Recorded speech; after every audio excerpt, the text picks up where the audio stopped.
This was for the home team.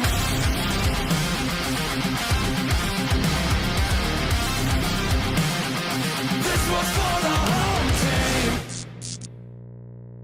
team. Hey, welcome to Tailgate Beers. I got Ryan here. Austin's actually out on assignment today, so he's not joining me. I'm here. We're talking to LECADE. Welcome, LECADE. No, I don't need you to tell me that I'm wrong. Did it dawn for you? Missed calls on my phone don't tell me you moved on. That ain't grown on you. Raindrops falling like the day I left you ballin'. Don't you sell it short, my darling. Them lines will come right back on you. Yeah, thanks for having me, man. Appreciate you guys. Thanks for your willingness to sit down and get to know us a little bit. First time in Peoria. I know you're a Tailgate and Tall Boys alum, but first time in Peoria, Illinois. Yeah, first time in Peoria. What do you think so far? It's awesome. It honestly just looks like South Mississippi up here. Yeah. Not a whole lot of nothing. That's why I like it, to be honest. A lot of cornfields and bean fields Yeah. and all of that. For sure. It's cold up here, dude. It is. It's gotten cold quick. We went straight from summer right into winter, it seems like. And Yeah. And there is no slowing down.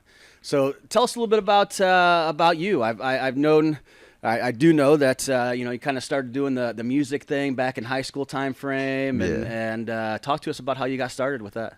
Yeah, so I just kind of, I was like 14 or 15, and there was this guy at my high school in Louisiana, who was kind of doing like a rap thing, like in his car, like not like professionally, like he was like taking like voice notes or whatever, Yeah. and like putting them on Twitter, and like people would go crazy for it at school, and I was like, oh, I want to do that. That's fun. I saw like I get all that attention. I was like, damn, I'm gonna try that. So I did, but it just became more real for me. I actually went out and bought the equipment to do it, and kind of learned like how to mix, what programs to use and all this other stuff, and just kind of started making songs from my bedroom and just posting them, and that ultimately got me here. Well, that's awesome. That's awesome. And I heard you telling the story earlier, but would love to hear more about going on to TikTok and going from starting out doing some of the rap stuff in that time, and then posting a country song, Yeah. and all of a sudden you. Yeah, for sure. Yeah, I mean, I was doing like rap and like the MGK thing that he's doing now, like the pop punk stuff for a while, and then I had made a country song kind of for fun. I think I had made it like almost a year to date before I posted it, but I had this country song on my files for a while, and I just never posted it because I didn't really want to do country at first, and then I just got to a point where I was like, I just want something to work. So sat down one night. I think it was like 3 a.m. I was in Richmond, Mississippi, and I never really been on TikTok before. Yeah. And I just propped my phone up on this dresser at this party and just like lip synced. Like I think it was like an 8-second clip of the song, and I posted it, and then my boys woke me up the next morning, and the video was like 120K, which like wasn't like great, but it was like the biggest I'd ever seen. Absolutely. You know what I'm saying? So Yeah. I felt like I needed to pursue it, so I just kind of started rinse and repeating that for about a year, and it eventually got me here, got me the deal with Big Machine, and now we're on the road. Yeah. So I know you were in Cincinnati, you said last night, and doing some more shows coming up. I think you are heading down to Nashville and then off to Florida for a little bit. Yeah, we go back to Nashville tonight, probably late tonight, probably like 1 a.m. Staying around partying with us for a little Yeah, while. we'll party with you guys for a little bit. Y'all seem cool enough. And then, We got a nice box over there. yeah, oh yeah, I got a beautiful box of green stuff from these lovely gentlemen. Steve-O Woods. If anybody knows Steve-O, he's the one that helps put those boxes together for us. So Yeah. just shout out to him. Yeah, for sure. So we're headed down to Florida. I think Thursday for 2 there, and then I believe we go to Wichita, Kansas, which would be fun for an arena. Yeah. Which is gonna be really cool. And then I think we end the year off in South Carolina. Huh. So how did your transition to Nashville go? I know you're from the South, Louisiana, Mississippi area, if I'm not mistaken. Yeah. How did that transition go? It was pretty easy. It wasn't that difficult. I mean, I think the hardest part about it was like learning to like lock my doors. Because where I'm from, Yeah, you don't yeah. have to lock your door. You know what I'm saying? So it's like, Same around here. Yeah, so it was just like the city culture. It wasn't even really like so much the music, it was like living in a place where there's 2 million people. Yeah. Because I'm not used to that. You know what I'm saying? Yeah, yeah. So you're a car guy too, I hear. Yeah, I like cars, man. Cars are pretty cool. So it's an expensive hobby to have. I bet. But it's, it's worth it. I just got I got into to the Mopar community probably like 2 years ago. I got really into all that, and I think I went through like 3 or 4 Chargers and Challengers, and then I just went and got a Ram TRX probably maybe a month ago to the date. I think actually a month ago to the date. So yeah. Yeah. So it's fucking sick. I love that thing, dude. I bet. I had a 2000 and probably, I don't know, 15 or so Challenger RT. Oh, really? I didn't go the Scat Pack. I heard you talking about that earlier.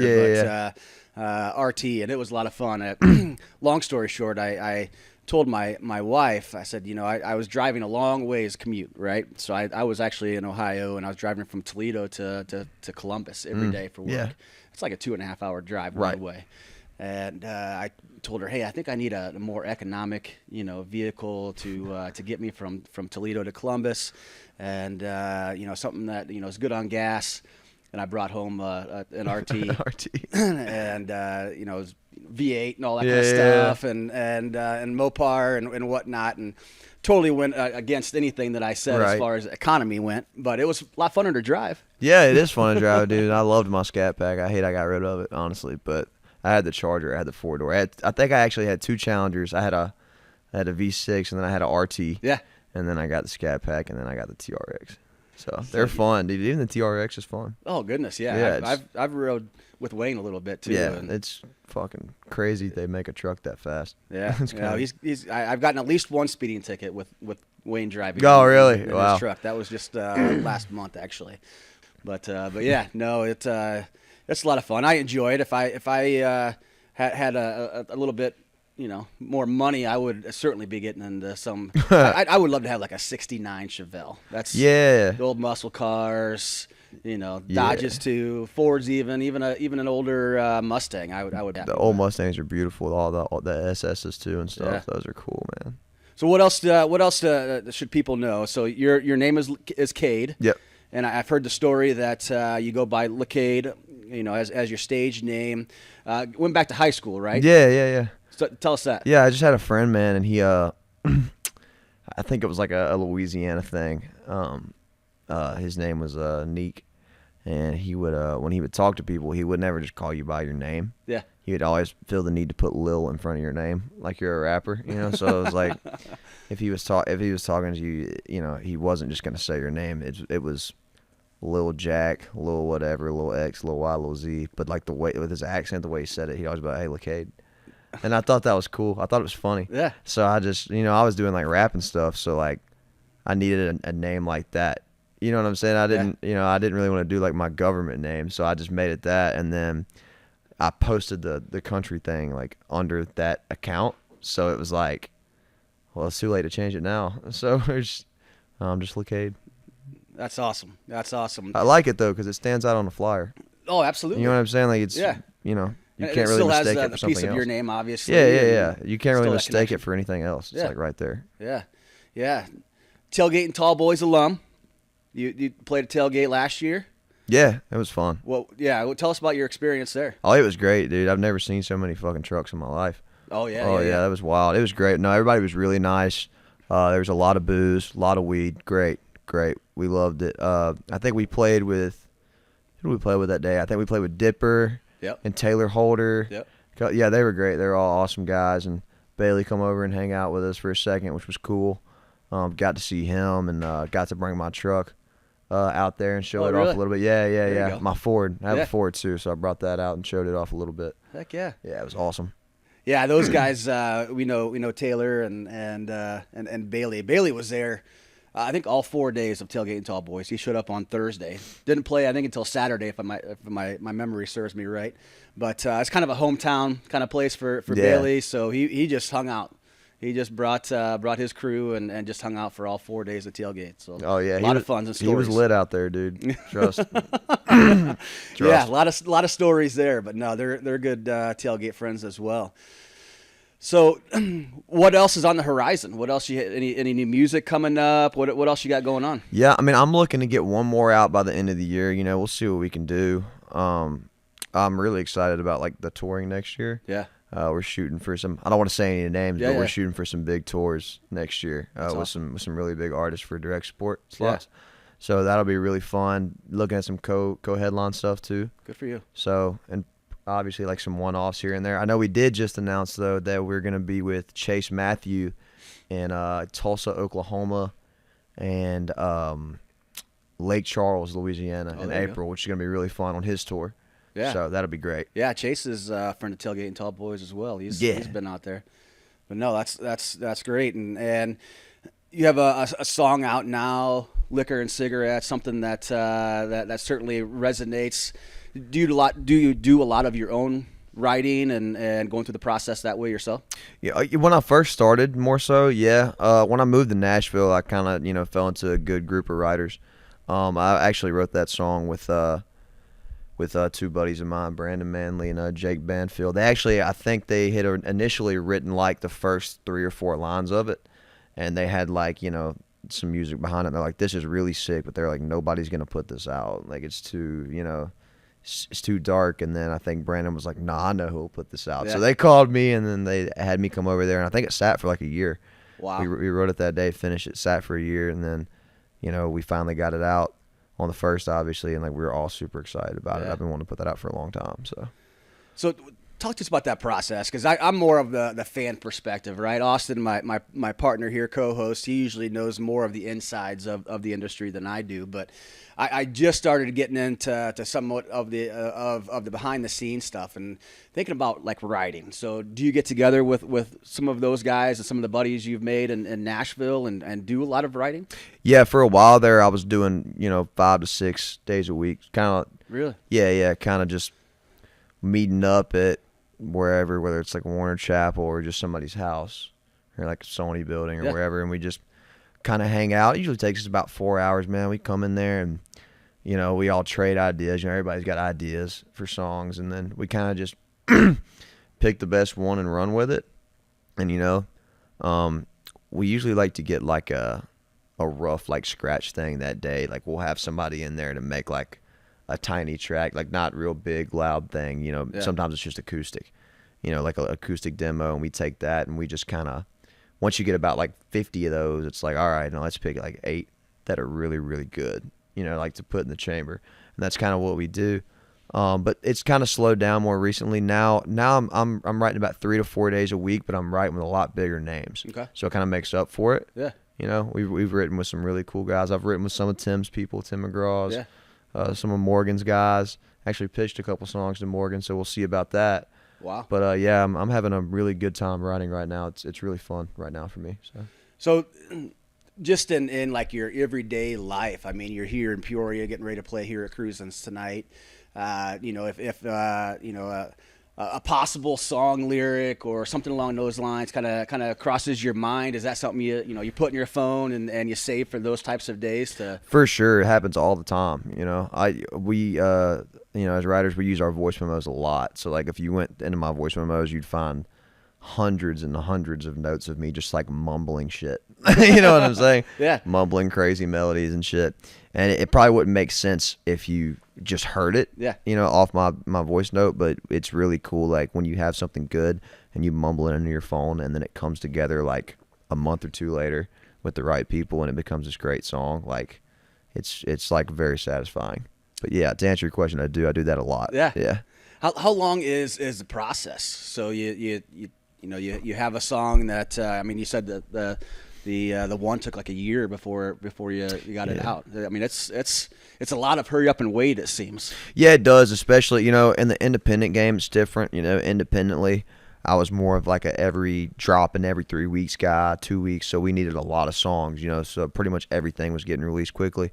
Once you get into like the label side of things, like at that level where I am now, it gets a bit more meticulous, because at that point you're with a partner, and which is great, so sometimes people don't see eye to eye on songs, and sometimes, a lot of it's, producers too. A lot of the stuff I was doing before, I was doing at home in my bedroom on my own time, but now it's like we have access to these high level engineers, producers, mix, master, all that. And, sometimes it takes those guys a month and a half to get the song done. Right. Wow. And then you got to throw together the marketing plans. Like I said, everything's more like meticulous and thought out, once you get to the label side of things. So, sometimes it can take us 3 months to get a song out, Yeah. So from from a social media perspective, you drop a song. I mean, do artists these days, almost have to become like an influencer to, be out there and posting a lot and getting that kind of your own marketing? It's got to be tough. I think so to a degree for sure. Everybody's on their phone now. It's almost like you got things like TikTok that are kind of becoming the new radio. Mm-hmm. And if your face is not on there, Yeah. you know what I'm saying? Yeah, absolutely. You're going to fall behind. And, I think that's the case with a lot of people in town. A lot of companies fall behind from that. They don't want to accept that. They don't want to move on. But it's like, you have to be on these apps and you have to put your face out because, anywhere you go now, people are looking down, Yes. and you want to be there where Yep. they're looking, and I feel like that's the best way to sell tickets, best way to sell merch, streams, I think, yeah, definitely that's what it takes now in 2024 and for as long as we have phones, Yeah. And it's crazy that, just to kind of have that name and have, the likeness of yourself out there and some of your music. You have to, really understand and get to know algorithms and everything else that goes into the influencer world these days too. So let's talk about you on stage. What if somebody's coming to LECADE show tonight here at Cruisin's, Peoria, Illinois? What can they expect to see from you on stage? Man, honestly, I think my favorite part about being on stage, what I always try to do, is I love making people laugh. That's my favorite part. Honestly, it was one of my favorite things being on stage is just talking to the fans. I like interacting verbally with people a lot. I like to make jokes. I love to bully the shit out of the guitar players. That's my favorite thing to do. We let the drummer go a little bit crazy too. We have a pop punk drummer. He's sick. His name's Tom. Okay. A lot of people love Tom. I'm not gonna lie to you. There've been a couple shows where I've gotten off the stage and I think Tom's taken more pictures than I have. So, but yeah, for sure, we're gonna play a couple covers. We've been working that end of the set. Yeah. People love covers, Oh, man. Even if they're there for you, they love covers, and the fans have really responded well to that. So you can always expect that. I think we got a few good ones in there right now. We got a Cruise by Florida Georgia Line. Yeah, absolutely. Yeah. She's Country. Good Directions by Billy Currington. People love that one. Yeah. People love Good Directions, dude. But yeah, we're gonna have a good time tonight. That's awesome. So, we obviously with Cruisin's over here, we have a lot of artists that are coming through, and a lot of them they say, hey, I'd love to look out and be able to gain new fans, and some of that stage presence certainly has a big part of that lyrics that resonate, music that resonates as well. Do you ever challenge yourself or your bandmates to be like, hey, look at that guy in the corner, he doesn't know who I am, let's try to win him over, kind of thing, hands crossed, arms crossed. Let's show them what we got. Yeah, for sure, 100%. We go over that kind of stuff in rehearsal too. We have ways, to get the crowd moving if not everybody's sure yet. A lot of it's can come down to letting the lead guy go up for the solo, Yeah. and screaming everybody, hey, everybody listen to this shit, and then sending the lead guy up there to go rip a crazy solo. That kind of stuff works really well. Absolutely. And like I said, in the covers and stuff, we work some of that stuff together. Like I know for Good Directions, sometimes we'll all just go sit on the drum riser. And it makes everybody look because they're like, what the fuck are they doing? And we all sit there together and just bop our heads together and sing Good Directions. And, things like that, without calling people out. Yeah, you don't want to be like, pay attention to me. You know what I'm saying? I want, the lead guy to go up there and play a cool lick, or me to tell a funny or interesting story or a joke, or I want the drummer to do a crazy drum solo that makes people look up. Yeah. You know what I'm saying? Yeah. Get invested. Oh, absolutely. Yeah. And then they walk away. I've done it, hundreds of times. Even some of the people are coming through Cruisin's where, you know, I may or may not recognize, you know, all their music, but at the end of the night, I'm like, you know, I gotta go follow, I gotta go stream, I want to download, I want to, you know, do all the things to make sure that, you know, I'm listening and they're getting into, you know, my groups. 100%. So what else do you like to do? I mean, we talked about cars and trucks and what else outside of LECADE? So going to CADE, what else are you into? Honestly, man, I've been playing video games for a long time, and I've been thinking about starting to stream it on Twitch. I know Kane Brown does it, and he does pretty good. Really? Yeah, man.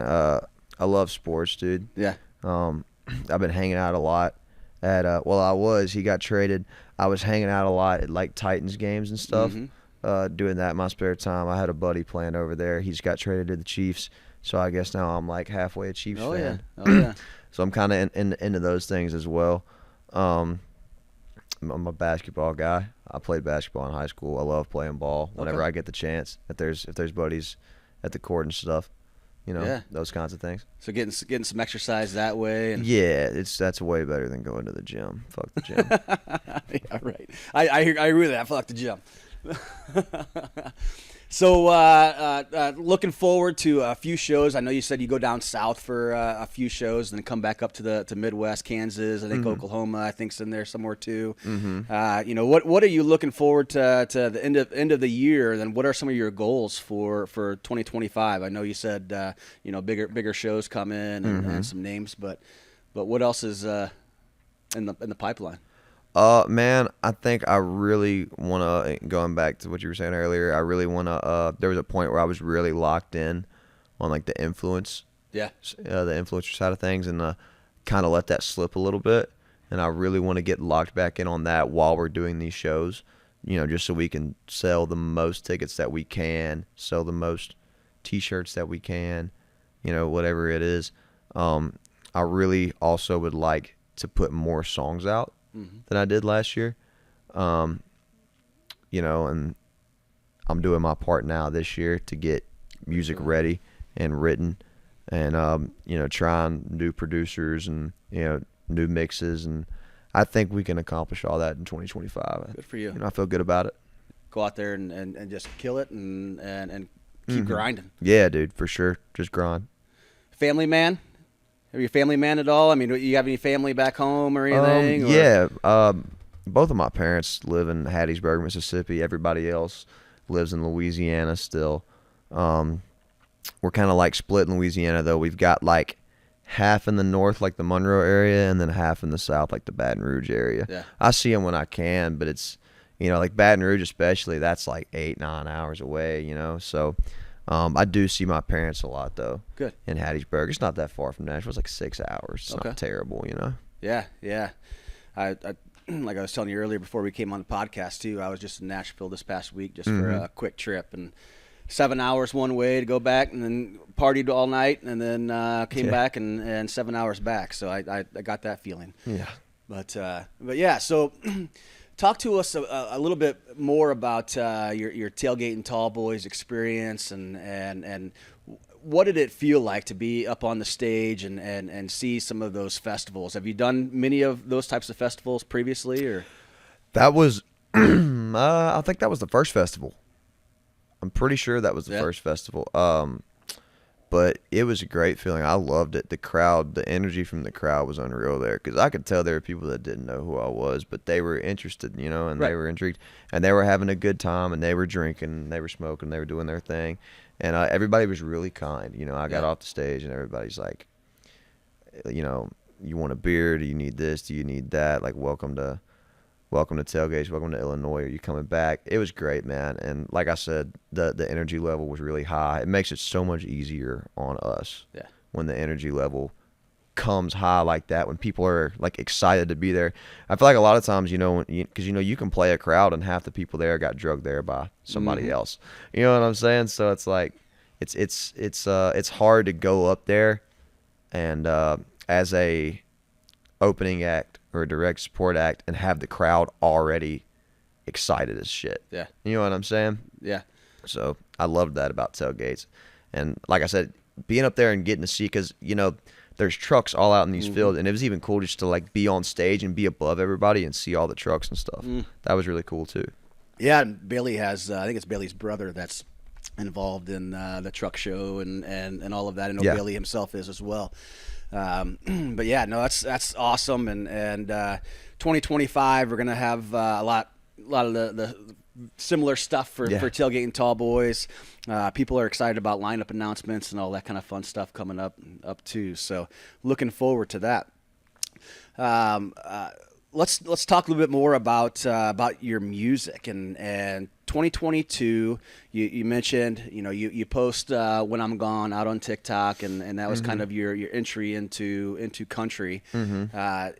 So at that point, it was just kind of a decision. Hey, this must work. Is there any relationships or friendships that have blossomed that you've really latched onto from inside the industry, or any other friends like that? Yeah, I think so for sure. There's 3 guys I can name off the top of my head, 3 songwriters in particular that I met shortly after that song was released from Nashville, and they actually wrote my the next 3 with me after When I'm Gone. And, we call those the big 4, the songs When I'm Gone, Back Road, Sober Me Up, and Painkillers. And I wrote Sober, Back Road, and Painkillers with the same 3 guys, Eddie and the Getaway, Bo Bailey, and Cole Miracle. Eddie had reached out to me on Instagram. I didn't live in Nashville yet. I was coming up like once a month to work on stuff, and Eddie had reached out and was like, man, do you want to come write some songs and hang out? I know this guy Bo and I know this guy Cole, and I don't think any of us really had anything going on yet, and I didn't really have the resources to reach out to like any A-list writers, so I met up with these guys. I'm like, fuck it, why not? And we wrote those 3 songs, and we became really good friends. And we don't write as much anymore. They all have deals now, and life happens. But I talk to those guys frequently, and we're all grateful for each other. That time period changed all of our lives. Yeah. So yeah.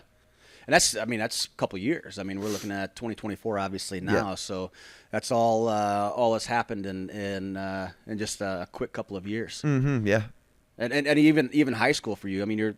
You mentioned earlier, 21 years old, and out traveling the countryside and getting people to come to shows and putting music out. When you're in Nashville, I've got to ask, when you're in Nashville, do you, or home, do you ever go to Broadway very much? Is that? God, no. Yeah. No. So I took my wife for the first time to Nashville last week, as I mentioned, and obviously we got to see Broadway. We got to do the experience once. But then getting to know the Raised Rowdy guys, Matt and Nikki T. They're always at Losers and the Red Door and over in Midtown area. So that's kind of where we hang out when we go down there. But Broadway is not something that you regularly go visit. No, man, it gets a little too crazy out there on Broadway. It's just too many people, man, and they're all tourists. Nothing against tourists, but they're there to get fucked up and throw chairs. Like, I don't blame them. Yeah. That's what I did, before. I wasn't old enough to, but I still did it. But, when I first started coming up there, that's what I went down there to do in the few bars that I could sneak in. But it's just not my thing. I like the bars like off of like Division Street and stuff, like Midtown, like that area. Like, I'll go to Red Door and hang out and put my shit on the touch tunes like an asshole. But like, but also, I will say, like, they do have, I'm not gonna name the bars. I'm not gonna call anybody out. They do have some bars with some secret rooms. Oh, really? That if you know the right people, you can go in there and hang out and not be bothered. Yeah. I won't say the names, but I will go to those bars. I will go in the little secret rooms and hang out. So I do not know the right people. I'm going to leave that at that. So I've just really enjoyed, from a fan perspective, of getting people more of the behind the scenes kind of insight. So you guys get here. I think you guys got here fairly early this morning. Yeah, I think like 6:30 or something. And just kind of hanging out.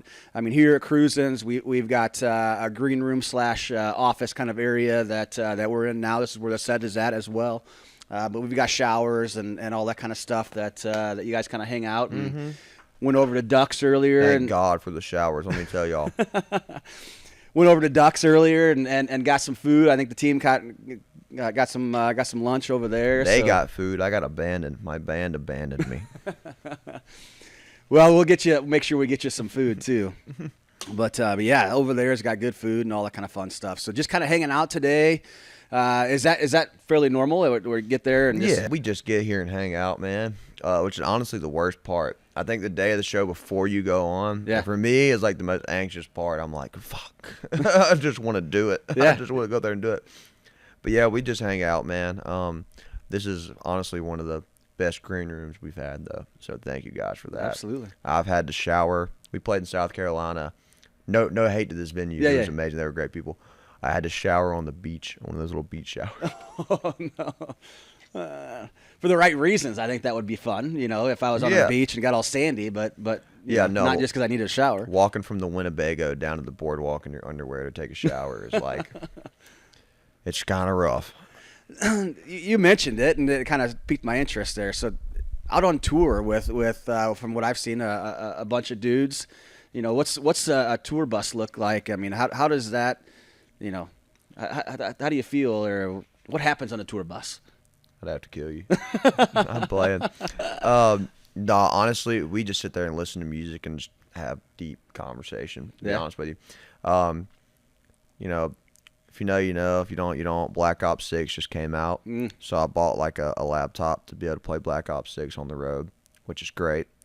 So I wanted to do when I was a kid. I wanted to be like a professional Call of Duty player. Fun fact. There you go. I was a big Call of Duty guy when I was a kid. But, yeah, we'll, play that. Sometimes we bring the PlayStation and we'll play like Madden on the road. Honestly, a lot of it's just us sitting across from each other, just having like talks, and we talk about the shows. Like we'll go over like any kind of like changes or anything, that we want to make, and that all happens in about 30 minutes, and we just get fucked up for the next 6 hours. So I'm not gonna lie to you.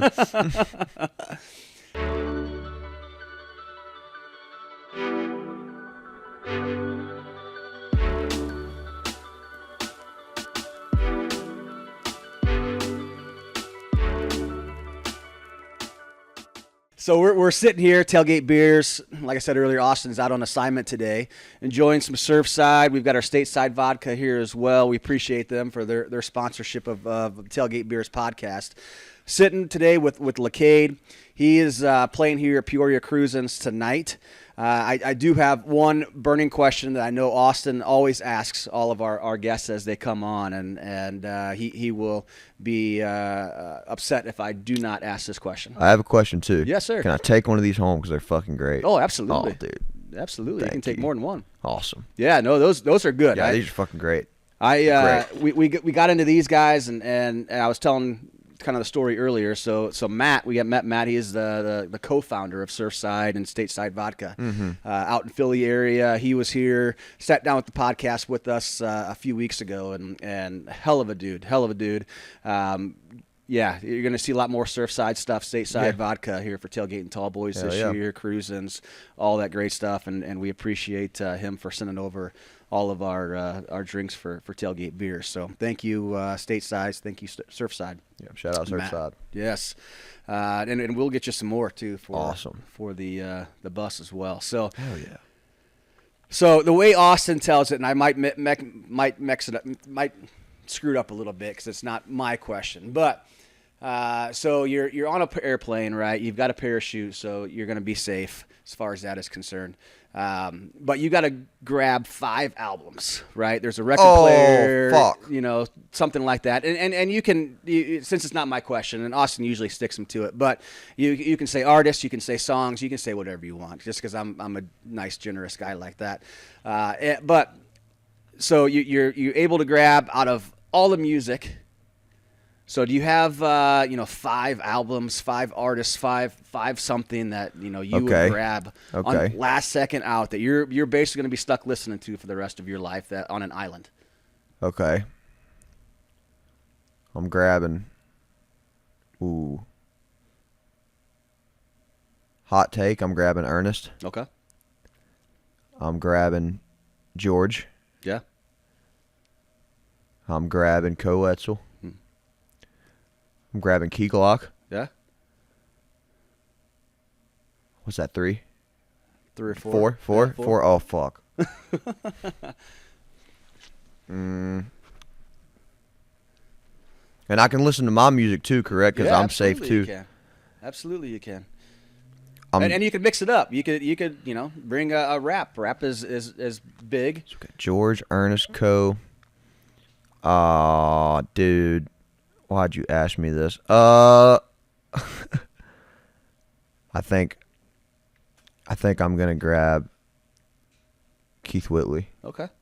There you go. Yeah. I like it. So you stuck a lot to country.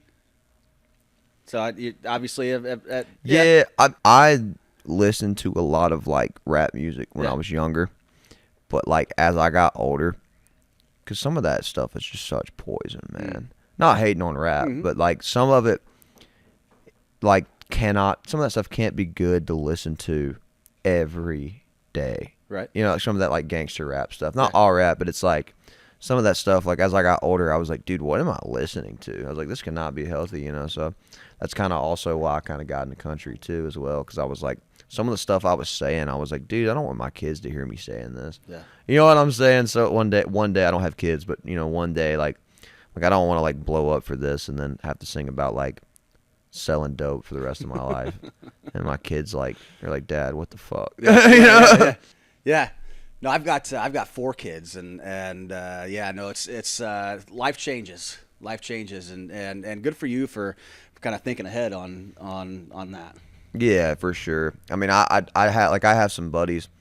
You know, I'm not gonna say his name. I have a buddy who's in a group, and he's a rapper in the group, Yeah. and he tours and stuff, and he's older now. And he's got 2 kids, and he's like, man, he's like, you know, it's hard now because I have kids, and like we're still putting out songs, and like I very like dial back on what I say, because like I don't want, you know, my kids to show up to my tour and hear me singing these new songs, and like, you know, like it gets tricky, man. No, it gets tricky. I feel you there. I mean, even from a podcaster standpoint, like I said, I've got 4 kids, and actually I have a grandson. I'm a grandpa. I know I look like I'm 21 years old, but no, I am much older than that, and yes, I have my 22-year-old daughter. How old are you? I'm 45. I'm not gonna lie, I gave you like 34. 45. Yeah. So I mean, it's something even from a podcast standpoint that you know I've got to think about too. You know, I've got kids and grandkids eventually that might hear this. So Yeah, I'm sure they will one day, man. But yeah. So we also have another burning question. So we covered the record question. We have another burning question that we've talked to several different artists about, and in the Ode of Austin, who's not with us today. So. Talk about some of the shower habits of LECADE. And my question is, I confused you on that one, didn't I? Shower habits. Yeah. I was like, well, I start with shampoo. But when you start with that shampoo or just body soap, right? Yeah. Do you use a washcloth or just hands or pump soap, whatever you use? I prefer to have a washcloth. If I don't have a washcloth, I'm not going to go out of my way and wait like 2 hours to wash one. Okay. To wash and dry like a bunch of washcloths and Yeah. stuff. Right. You know what I'm saying? So if you go into a linen closet at home, you probably have a stack of towels and have a stack of washcloths that Yeah, you would get out for a shower. I keep like the washcloths like under the sink. Yeah. Okay. Yeah. And the towels. So it's like, but like I said, you know, if I gotta take a shower, you never feel just like gross. Like you're like, I have to take a shower. Yeah. Like I got to, and you like, I'm not waiting 2 hours. Right. You know what I'm saying? I'm like, dude, I'm just gonna do it, and then when I get done, then I'll wash my shit for next time. Right. You know what I'm saying? So use of the washcloth. Do you use a brand new clean washcloth every shower if you're using a washcloth? Like clean as like one that's been washed. Yeah. Yeah. Every time? Yeah. Okay. Yeah, I don't ever use washcloths. Okay. Yeah. Which means I have to keep like 10 of them. You Yeah, know? yeah. So it's like, yeah, no, I'm definitely. I mean, it's using it. commitment. Yeah, it's a commitment, but I feel like I feel like it's I feel like it's just cleaner to me. Yeah. Personally, I feel because like using the old washcloth, it's like there's got to be like dirt on there and Oh, yeah. stuff, and plus like if you leave a washcloth like hanging up, like that shit can get like moldy and stuff. Well, yeah. Yeah. So it's like I want to take that chance. Yeah. So yeah, obviously, like a loofah is out of the question. Certainly. No, because I'm not you're gonna using grow all loofahs, kinds no. of stuff. Yeah, right? yeah. I'm not using loofahs, dude. No. So to give you the background on this one, so I'm more of just a hands guy, right? Yeah, I got some yeah. pump soap, bar soap, but Yeah. But Austin was raised to use a washcloth every single time and use a brand new washcloth, and to me it just that's a lot. See, that's how I was raised. Yeah. Yeah, that's how I was raised. Like I said, I'll get lazy. I use throw a hand in there, but I'm definitely a washcloth and a new washcloth guy. Wow. For sure. What about aliens? Do you believe in aliens? You don't want to get me started on this. Okay. No, I'm playing. So yes and no. Yes and no. Yeah. And I have like a hot take here. I think personally, and not to get all like religious. Mm-hmm. I mean, I have my beliefs. I'm Yeah. Christian.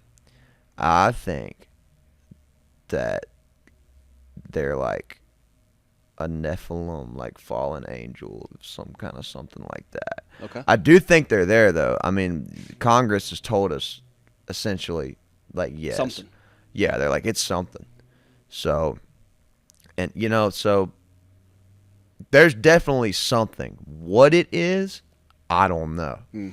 But, they just had a congressional hearing, I think, like 4 or 5 days ago, where they like admitted that they had biologics, Really? non-human. Yeah, and like it's like I don't know why nobody's talking about it. Yeah. It just goes over everybody's head. But yeah, they just admitted they're like, and they're saying that they're coming out of the water.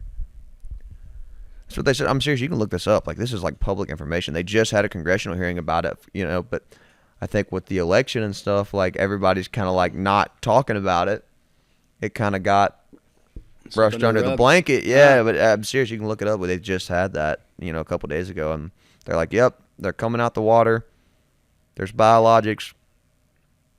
Have a good day." Huh. I missed all of that. Yeah. I didn't see any of that. Everything's been Mike Tyson and Jake Paul here. Yeah. Recently. For sure. I think people just get distracted, man. Yeah. But yeah, there's definitely something. Now, fucking Bigfoot, on the other hand, firm believer, 100%. So, and there's been like Midwest area. I mean, I think even not too far from here in Illinois, there's been like some hunters and other people that have recently. Yeah. My grandfather being one of them. Really? Yeah. Not in Illinois, but Yeah. he's he had something pretty spooky happen when he was, I think he was 15, 16. No kidding. Yeah, and we call it. Everybody's like got like different names for it. We called it in Louisiana we call it the Honey Island Swamp Monster down south Louisiana, but that's just Bigfoot. But yeah, man, he was out there in Honey Island Swamp. You want to hear the story? Yeah, absolutely, I do. So he was turkey hunting in Honey Island Swamp, and they parked the truck. It was him and a buddy. Probably not gonna say names, but it was him and a buddy. We'll call his buddy Bob, right? So he's with Bob. Bob. And they parked the truck on the side of the road and walked 2 or 3 miles back there, and trying to call turkeys in. You turkey hunt. You typically, I've got buddies that bring like fold out chairs out there. You just lean up against the tree or whatever and call them in. So they're trying to call them in or whatever, and they had one coming. Runs off, they lose it, and they're like, shit. Like, all right, well, we've been out here for a while. Let's go ahead and go home. And he said that they stand up to walk out, and he's like, we hear somebody walking in the woods to the right of us. We can't see them, but we hear them. And it's not like a deer. And I'm like, how do you know it's not a deer? And it's like, because a deer is, 4 legs. So when a deer walks, it's crunch, crunch, crunch, crunch. Crunch, crunch, crunch, crunch. when something bipedal walks, it's crunch, crunch, crunch, Wow. crunch. You know what I'm saying? Yeah. So he's like, something's walking, and we're like, it's a person. So we holler over there, and we're like, hey, so we're right here. We're hunting. We have guns, whatever. No response. So they keep walking, and it keeps crunch, crunch, crunch. And when they're stopping, it's stopping. And so about the third time, they look over there and say, hey, that's not funny. You need to walk out. Like, don't be walking around us like that when we have our guns. I think, as the story goes, he kind of saw it from behind the tree. Huh. And, poking out. And he said, you're not supposed to shoot stuff if you don't know what it is. They got scared. And he said, I just shot in the general direction. And he said it let out the loudest, most horrific, scream he's ever heard. He said he didn't hit it, but it was like a big scream. And he said we probably ran 2 miles in 4 minutes. He said, the guy he was with, Bob, I think he quit hunting. I don't think he ever went back. And I think the scariest part of the story was my grandfather went back, actually. He said 3 months went by, and he got pretty brave, and he went back looking for it. And he said he never found it. Well, he started working on a slaughter farm that was backed up on that area for pigs. Yeah. Later that year. And he asked the guy that owned the farm, he said, do you ever see anything weird out here? And the guy was like, define weird. And then so he kind of told him, and he was like, yeah. He was like, there's 3 of them. He was like, I've seen them. He was like, there's a couple of them out here. Like, they're here. I see them. They exist. They literally, we've lost pigs to whatever those things are. And I'm like, holy shit, dude. Like man size. Yeah. Just he said big, burly. He said that there was one really big one.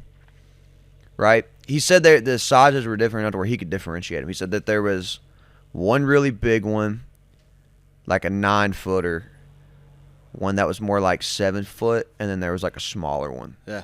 So I don't know if that was 2 parents and a juvenile or whatever, but wow. As the story goes, that's what he said. And so I asked him, I said, I ask him this story every year to make sure he's not going to change it. He's been telling me this shit since I was 5. And I ask him, I say, so is it real? Are they real? And he'll tell you, he's like, he said, I've never seen a dead one. I've never touched one. So I can't tell you, but he said, I would tell you from the bottom of my heart to be safe when you go out there, because there's stuff out there and we don't know what it is. And somebody's not being honest. And I also have an artist buddy that saw one, but that's a different story. They ever use trail cams or anything like that to try to? Dude, I think if they did, you talking about the guy on the farm? Yeah. Oh yeah, he had pictures. Really? Yeah, he had pictures. I asked him where the pictures were, and he said this was so long ago. He said that film's burned up in an attic somewhere if it exists.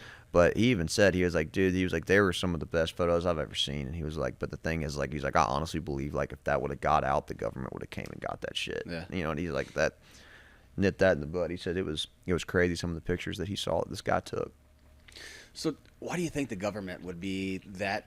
I mean, what would my guess? And I know the government fairly well, but would they try to hide it from us? I think they would try to hide it because, like you said, people see those things everywhere. Yeah. Illinois, Ohio, especially. I think they have a bunch of sightings in Ohio, and it's a thing of I feel like that would severely damage the logging industry. You would be able to go out there and log. I think people, because I feel like it would definitely be an endangered thing, for one, and for two, it's I feel like people would be too scared. I feel like it would cause hysteria. Yeah.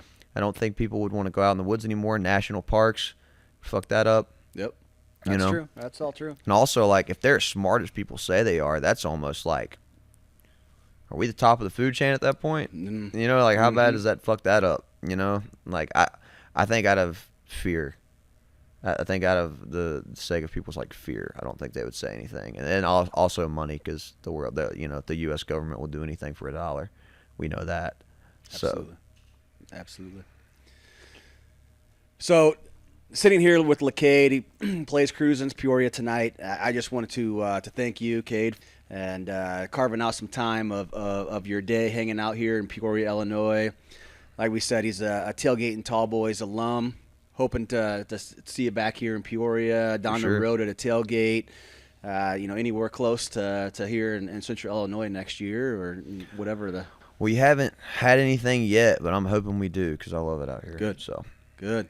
LSU fan, I heard. Yep. All right, we got you a nothing fancy hat over there, LSU colors. So, oh, really? Heck so, yeah. We'll get amazing. you that too. But no, just again, thank you very much. I didn't do it earlier, but do a quick cheers. Thanks for joining us on Tailgate Beers. It's been fun to get to know you. Yeah, dude. Get to know your music. And looking forward to see you on stage tonight. Yeah, man, we're excited. Thank you guys for having us. Absolutely. Yes, Thank sir. you. Thank you.